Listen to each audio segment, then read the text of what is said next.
ഈ പഴത്തിൻ്റെ പേരറിയോ? ഇതാണ് പാൽപ്പഴം അല്ലെങ്കിൽ സ്റ്റാർ ആപ്പിൾ അല്ലെങ്കിൽ ബട്ടർ ഫ്രൂട്ട് എന്നൊക്കെ പറയുന്നത്. അപ്പോൾ ഇതെങ്ങനെയുണ്ട് നോക്കാം. ഇതിൻ്റെ ഉൾഭാഗം എങ്ങനെയുണ്ട്? സ്റ്റാർ ആപ്പിളിൻ്റെ സ്റ്റാർ പോലെയാണോ? അത് നോക്കാം നമുക്ക്.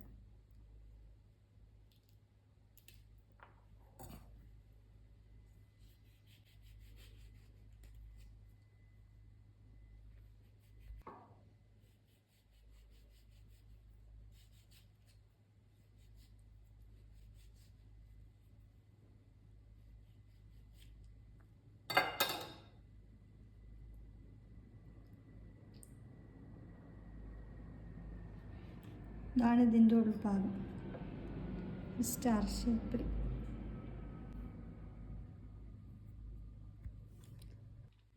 ഇതിൻ്റെ നടുവിൽ ഇതിൻ്റെ കുരുവുണ്ട്, കറുത്ത കുരുവാണ്. ഇത് സ്പൂൺ കൊണ്ട് കോരിയിട്ടാണ് കഴിക്കേണ്ടത്. ഇത് കുറച്ച് ഒരു വെള്ളം പോലെ ഉള്ളിലുണ്ടാവും.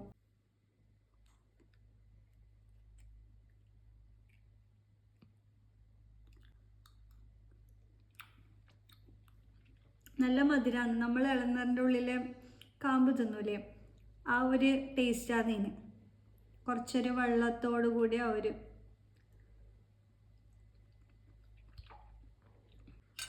ഇതിൻ്റെ ഉള്ളിലത്തെ ഇത്രയും പോഷൻ മാത്രമേ നമുക്ക് തിന്നാൻ പറ്റും. മറ്റേത് തോടായിട്ട് പോകും.